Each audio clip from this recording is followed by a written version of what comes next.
আজকে আপনাদেরকে নিয়ে যাব সুন্দর একটা মনোরম পরিবেশে, যেটা আপনারা দেখতে পাচ্ছেন। এটা দিয়াবাড়ির সাইডে, দিয়াবাড়ির লেকের ওখানে। তো আমি আসলে মেইনলি গিয়েছিলাম ফার্মগেট থেকে। তো ফার্মগেট থেকে আমি গিয়েছি, আপনারা চাইলে যে কোনো জায়গা থেকে যেতে পারেন। আমি আসলে মেট্রো রেল করে গিয়েছিলাম, যেটা আমার জন্য খুব সহজ হয়েছিল। তো আমি আসলে এটা আপনি চাইলে মতিঝিল থেকে যদি মেট্রো রেলে যান, একদম দিয়াবাড়ি আপনার সেন্টারে আপনাকে নামতে হবে। দিয়াবাড়ি সেন্টার স্টেশন, অর্থাৎ মেট্রো উত্তরা সেন্টার যেটা। তো উত্তরা সেন্টার যদি নামেন, ওখান থেকে আপনার এটা খুবই কাছে, একদম কাছাকাছি আর কি। তো যাওয়ার আমি আসলে যেটা করেছিলাম, আমি ফার্মগেট থেকে আপনার দিয়াবাড়ির উদ্দেশ্যে রওনা করি। আর আপনাকে যে লাস্টের যে ভিউটা দেখাবো, সেটা আসলে বিকেলের ভিউ। আমি আসলে দুপুরবেলা গিয়েছিলাম, আমার একটু কাজ ছিল, কাজ সেরে আমি বিকেলের ভিউটা আপনাদের দেখানোর চেষ্টা করেছি। তবে আপনাদের অবশ্যই ভালো লাগবে। মানে ভালো লাগবে বলতে কি, আপনি এত সুন্দর একটা গোধূলি আপনি হয়তো আগে কখনো দেখেছেন কিনা সেটা আসলে বলা মুশকিল। তারপরও হয়তো দেখেছেন, কিন্তু এরকম একটা অন্যরকম ঢাকার খুব কাছাকাছি এত সুন্দর একটা গোধূলি, এটা আসলে দেখার সৌভাগ্যের একটা বিষয়। সেটা একটা বিষয়, আপনারা আমার সাথে অপেক্ষা করেন এবং দেখতে থাকেন। শেষের দিকে আপনারা সেটা দেখতে পাবেন। আর আমার চ্যানেলে যদি নূতন হয়ে থাকেন, তাহলে অবশ্যই আমার চ্যানেলটা সাবস্ক্রাইব করে রাখবেন, যাতে পরবর্তীতে আমি কোনো ভিডিও দিলে সেটা খুব সহজেই আপনারা দেখতে পান। তো এখানে আপনি একটু দেখেন, এই যে ভিউটা, এটাও কিন্তু অনেক সুন্দর। এটাও যে আপনার মানে ফেলে দেওয়ার মতো ভিউ তা কিন্তু না। এটাও দিয়াবাড়ির সাইডের ভিউ।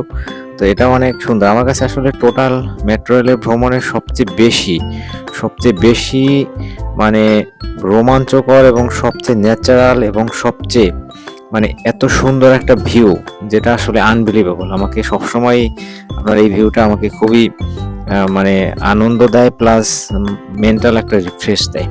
তো আপনারা যদি কখনো সুযোগ হয়, অবশ্যই এই সাইটটা ভিজিট করবেন, সাইডে ঘুরবেন, তাহলে আপনি খুব সহজেই যেতে পারবেন। আর এটার লোকেশন হলো দিয়াবাড়ি মেট্রো স্টেশন, যে সেন্টার মেট্রো, অর্থাৎ উত্তরা সেন্টার। তো উত্তরা সেন্টার যদি আপনি নামেন, উত্তরা সেন্টার থেকে আপনি এখানে খুব সহজেই যেতে পারবেন। আমি সেই জায়গাটাও আপনাদেরকে দেখাবো। আমি আসলে মেট্রো রেল থেকে উত্তরা সেন্টারে নেমেছি। সেন্টার নেমে আমি আসলে নিচের দিকে যাব। নিচের আসলে আপনার মেট্রো আসলে কি, মেইন কথা, উত্তরার যে 3টে স্টপেজ, অর্থাৎ উত্তরা দক্ষিণ, উত্তরা সেন্টার আর উত্তরা উত্তর, এই 3টেরই আসলে ভিউ অসাধারণ ভিউ। মানে এটার বাহিরে, মেট্রো রেল স্টেশনের বাহিরে বেরোলে আপনাকে মনে হবে যেন আপনি একটা অন্য জগতে আছেন, অন্য একটা সুন্দর একটা জায়গা, যেটা আসলে আপনাকে অবশ্যই খুব খুব খুব করে আপনাকে আনন্দ দিবে। আর এটা হলো মেট্রো রেল, আমি যেটা নেমে চলে গেল মেট্রো রেলটা। তো এই জায়গার ভিউটাও কিন্তু অনেক সুন্দর। তো এখানে আমি আসলে আমার কার্ডের টাকা শেষ হয়ে গিয়েছিল। আমার কার্ডটা আসলে মাস্টার কার্ড আর কি, যেটা আপনার এমআরটি কার্ড যেটাকে বলা হয়, যে টাকা রিচার্জ করে রাখা যায়। তো এখানে আমি আমার টাকাটা আর কিছু টাকা লোড করেছিলাম, তো সেটা আপনাদের সাথে একটু শেয়ার করলাম। তো লোড করে আমি আসলে এখান থেকে মুভ করে বাইরের সাইডে যাই। তো বাহিরের সাইডের ভিউটাও অনেক সুন্দর। এই দেখেন, এখানটাও অনেক অনেক অনেক সুন্দর।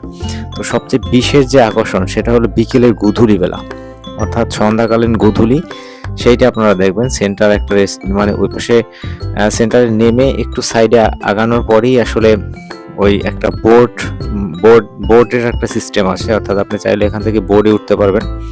বোর্ডে উঠে আর কি এখানে আপনি এই লেকের মধ্যে ঘুরতে পারবেন। তো এখানে আসলে পার পার্সন 1 ঘন্টার জন্য 100 টাকা করে নেয়। এখানে আপনার একটু সামনে আগাই আপনি দেখতে পাবেন, এখানে আসলে বিকেলবেলা একটা মেলার মতো পরিবেশ। তো আসলে অনেক সুন্দর, অনেক অনেক সুন্দর। যারা ঢাকাতে আছেন বা ঢাকার কাছাকাছি আছেন, অবশ্যই এখান থেকে ঘুরে আসবেন বিকেলবেলা। অবশ্যই আপনাকে একটা অন্যরকম একটা রিফ্রেশ দিবে, যেটা আসলে আপনি বিলিভ করতে পারবেন না যে এত সুন্দর একটা পরিবেশ। তো এখানে আসলে কিছুটা মনে হয় যে সূর্যাস্ত দেখতেও পাওয়া যায় এখান থেকে, এক কথায়। যে আমরা অনেক সময় চট্টগ্রাম বা কক্সবাজার বা কুয়াকাটা যাই সূর্যাস্ত দেখার জন্য। চট্টগ্রাম অবশ্য দেখা যায় না, কিন্তু পতেঙ্গা গেলে সেটাও সুন্দর। পতেঙ্গাটাও আমার কাছে খুব ভালো লাগে। তবে আপনি যদি মনে হয় কখনো ঢাকার খুব কাছাকাছি থেকে সূর্যাস্তের একটা ফিল নেবেন, তাহলে অবশ্যই আপনি দিয়াবাড়িতে যাবেন। এই দিয়াবাড়িতে আপনাকে অন্যরকম একটা ফিল দেবে, অন্যরকম ভালো লাগা কাজ করবে আপনার মধ্যে। আর আমি আপনাদেরকে সবসময় বলেছিলাম যে নিজেকে সময় দিন, নিজেকে ভালো রাখবেন সবসময়, নিজের সবচেয়ে হ্যাপিনেসটা গুরুত্ব দেবেন, নিজের যেটা ভালো লাগে সেটাই করবেন, যাতে আপনি সবসময় ভালো থাকেন। আর আমার চ্যানেলে থাকার জন্য আপনাকে অনেক অনেক ধন্যবাদ। সবসময় আমার সাথে থাকবেন, আমার চ্যানেলটা সাবস্ক্রাইব করে রাখবেন, যাতে আপনি পরবর্তীতে আমি যে কোনো ভিডিও দিলে সহজেই দেখতে পান। ধন্যবাদ সবাই।